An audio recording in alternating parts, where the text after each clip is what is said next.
Findest du, der FEC-Server trägt zu einem insgesamt besseren Spielerlebnis und Flive Universe bei? Nein. Ich bin der Meinung, dass der FEC-Server das Spiel kaputt macht. Wegen dem FEC-Server müssen wir länger auf Updates warten. Es zerstört das Balancing, das eh schon schlecht ist, weil man sich hier einfach besseres Equipment erspielen kann und man nicht weiß, wie und wann man das ausgleichen könnte. Also wenn du jetzt nicht auf dem FEC-Server gespielt hast, hast du ja quasi jetzt so lange einen Nachteil, bis bessere Waffen released werden als die Waffen vom FEC-Server. Außer sie gleichen es aus. Und außerdem, jeder, der nicht auf dem FEC-Server spielt, wird quasi mehr oder weniger gezwungen, dort zu spielen, oder halt gezwungen, auf einem Server zu spielen, wo halt kaum was los ist, wegen dem FEC-Server. Also es gibt extrem viele Nachteile. Eigentlich.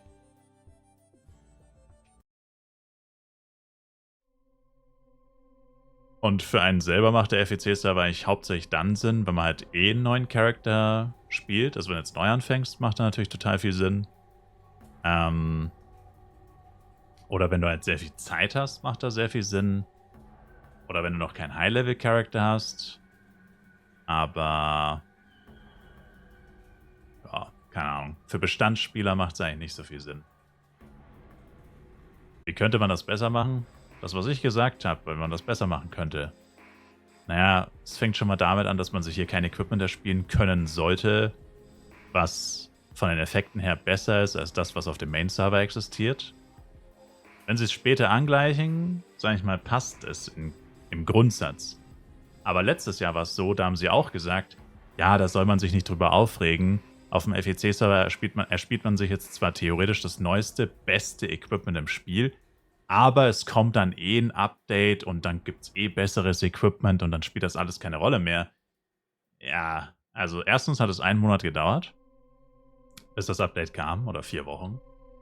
Und zweitens, die neuen Sachen, die released wurden, sind so scheiße selten, dass selbst heute, nach fast einem Jahr, viele Leute immer noch nicht dieses Equipment besitzen. Das heißt, für diese Leute hätte es eigentlich schon einen Unterschied gemacht, ob sie das FEC-Gold-Zeug hätten, auch wenn es nur jeweils ein paar Prozente sind, 1-2% Crit-Rate, 3-4% Crit-Damage und so. Mag sein, dass es nicht sehr viel Unterschied macht, oder gemacht hätte, aber es hat einen Unterschied gemacht und haben sie uns ein bisschen anders verkauft, als es dann tatsächlich war.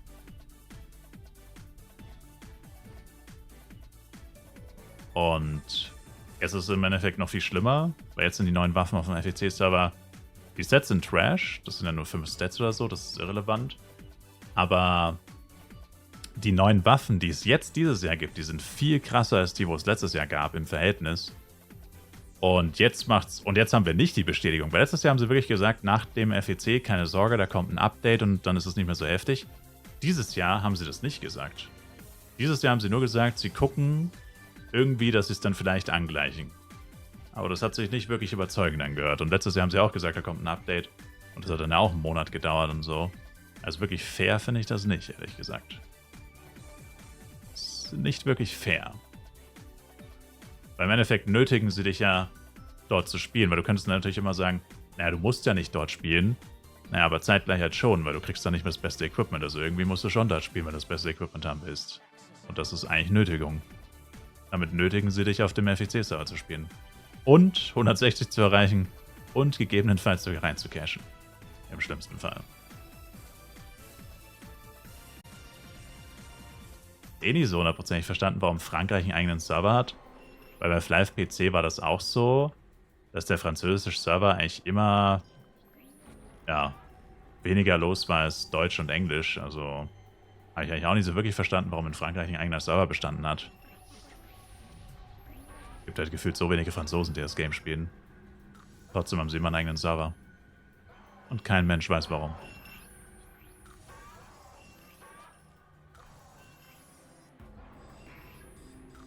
Also in Flive Universe, also so heftig wie in Flive Universe war es wahrscheinlich noch nie.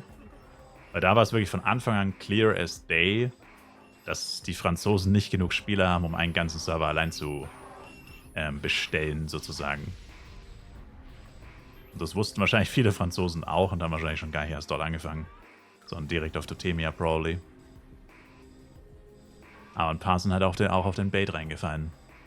Im Endeffekt ist der französische Server bei Flive Universe ist im Endeffekt so, wie die deutschen Spieler, die auf Totemia angefangen haben, gesagt haben, dass der deutsche Server enden würde.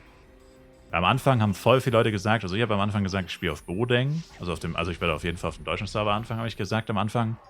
Und dann haben auch sau viele Leute gesagt, oh, warum? Der deutsche Server wird tot sein, da wird niemand spielen, viel Spaß, komplett alleine auf dem Server zu spielen und so. Und wirklich so übelst die Scheiße musste man sich da anhören. Einfach nur, dass man sagt, ich will auf dem deutschen Server spielen, obwohl man ja auch Deutscher ist, also einfach nur what the fuck. Und das Ergebnis ist, dass Borodeng fast genauso groß ist wie Totemia. Nur, dass Totemia quasi englischer Server ist für ganz Europa. Also für literally, keine Ahnung, was ist Europa? Wie viele Länder sind das? 50 oder so? Keine Ahnung. Ja, also minus Deutschland halt im Endeffekt effektiv. Und trotzdem ist der deutsche Server fast genauso groß wie Totemia. Das heißt, wenn einfach nur alle Deutschen auf Borodeng gespielt hätten, wäre Borodeng der zweitgrößte Server der Welt wahrscheinlich. Also total bescheuert. Keine Ahnung, warum die anderen so eine Panik geschoben haben, dass der deutsche Server tot sein würde. Wenn die deutsche Community so groß ist in dem Game. Voll unnötig. Aber wie gesagt, beim französischen Server war es wirklich so, der ist gestartet und wurde eigentlich instant gekillt. Einfach durch Inaktivität. Da war nämlich nie wirklich was los.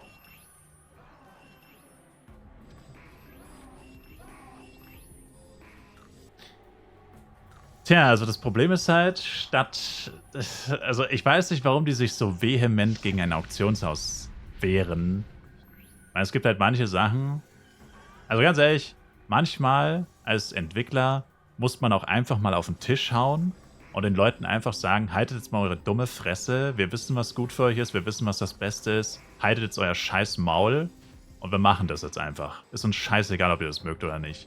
Weil ganz ehrlich, selbst wenn sie Sachen machen, die die Leute haben wollen, am Ende beschweren sich ja trotzdem alle. Also es ist ja eigentlich scheißegal, was du als Entwickler machst. Die Leute sind eigentlich nie wirklich zufrieden. Und ganz ehrlich, da musst du halt einfach einmal auf den Tisch hauen und einfach sagen, jetzt haltet euer scheiß Maul. Wir machen das jetzt einfach aus. Basta. Nein. Stattdessen arbeiten sie jetzt angeblich an einem Shop-Durchsuchesystem, wovon ich stark ausgehe, dass es Pay-to-Win sein wird. Ich gehe stark davon aus, dass sie das in den Battle Pass packen werden. Das heißt, sie arbeiten jetzt an einem vermeintlich oder im schlimmsten Fall Pay-to-Win Shop-Durchsuchesystem. Und dann ist es ja immer noch so, dass du immer noch die Shops durchsuchen musst und wahrscheinlich zu den Shops hinlaufen musst. Ja, es wird dir vielleicht angezeigt, wo Shops sind, die das Item haben. Aber jetzt guckt euch mal an auf FEC. Da sind tonnenweise Shops in Flares, tonnenweise Shops in Darkon, tonnenweise Shops in Coral Island und noch ein paar Shops in St. Morning.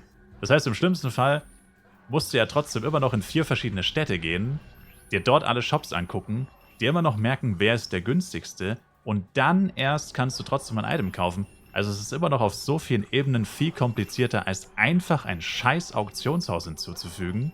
Nein, machen sie einfach nicht. Ich verstehe nicht, warum man sich so heftig dagegen wehrt, ein absolut grundlegendes Feature, was so ziemlich jedes MMORPG auf der gesamten fucking Welt hat, warum man sich so krass dagegen wehrt. Also ich check's einfach nicht. Die verschwenden so viel Zeit, jetzt dieses Shop-System durchzudrücken. Diese ganze Zeit könnten sie in Features stecken, die viel mehr bringen würden, als diese Scheiße. Und am Ende wird es auch noch Pay-to-Win sein und dann ist sowieso komplett vorbei. Da zwingen sie dich, den Battle Pass zu kaufen, nur weil du Shops durchgucken willst. Das ist crazy. Also ich meine, das weiß man doch nicht, das war jetzt nur eine Spekulation. Ich weiß nicht, ob das Feature Pay-to-Win sein wird. Aber ich könnte mir sehr gut vorstellen, dass es in den Battle Pass reinkommt. Das hört sich so nach einem klassischen Battle Pass Feature an. Für mich. Battle Pass ist ja eh auch schon ziemlich unfair mit der zweiten Stat-Page und so. Wäre so ein klassisches Battle Pass Feature. Oder du kaufst dir 5-mal Shop durchsuchen für 100 F-Coin. Einzeln. Dann geht's auch ohne Battle Pass. Aber du kannst es nur 5-mal machen. Danach musst du wieder kaufen. Also, es ist absurd. Besten Freunde deiner Freundin? Jetzt bist du erkältet, jetzt kannst du schwänzen. Gern geschehen. Mit Videobeweis. Jetzt hast du keinen Videobeweis, dass du jetzt erkältet bist. Gern geschehen.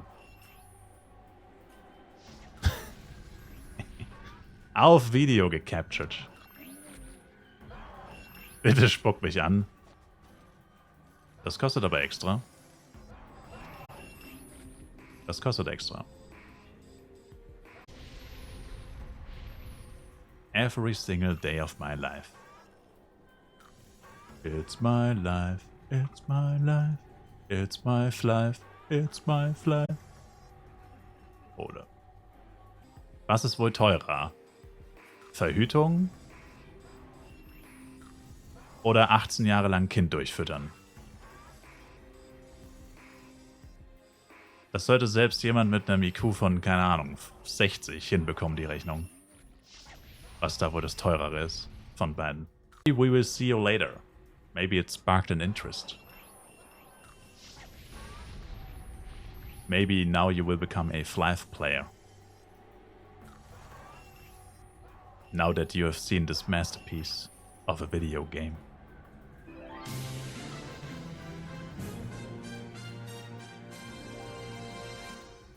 Definitely not. Damn. Thanks for the follow, though. And thanks for your honesty, I guess. Kann jeder sagen, was will. Wenn jemand auf Ernst AOE Jester spielt, dann hat er mehr als Respekt verdient. Wenn jemand auf Ernst AOE Jester spielt, finde ich, hat er einen kostenlosen Therapiebesuch verdient. Bei einem Doktor, dem dabei hilft, sein Leben wieder auf die Reihe zu kriegen.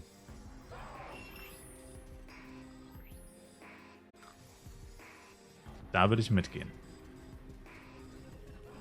Ein gratis Therapiegespräch hat man da verdient. Aber ich glaube, das war darauf bezogen, welcher ist der beste deutsche Film. Also der beste deutsche Film, Shoot is Money 2. Safe. Weil es ja vom Prinzip her ist ja sowas ähnliches wie Scary Movie, also die verarschen ja einfach lauter Filme.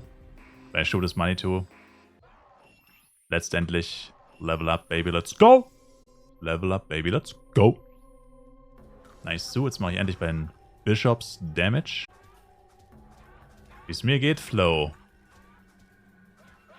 Wie vorhin schon erwähnt, ein Furunkel am Arsch so groß wie eine Walnuss, permanenter Burnout, Haarausfall, Ausschlag, Juckreiz, unterbezahlt, todmüde, ich spiele Flive, es könnte mir nicht schlechter gehen. Und dir?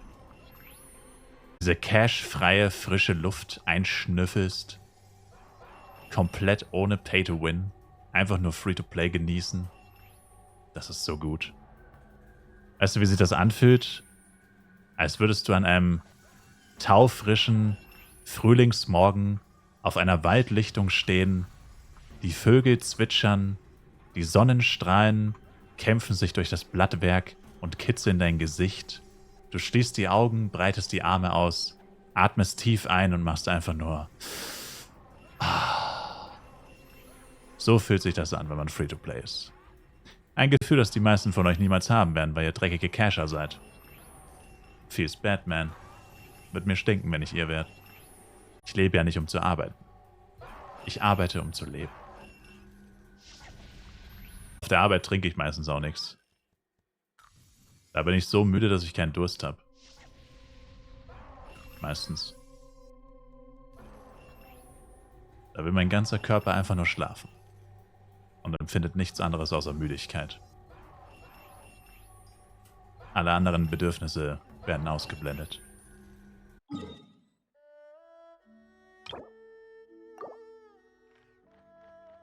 Das Leben ist wie eine Hühnerleiter. Kurz und beschissen.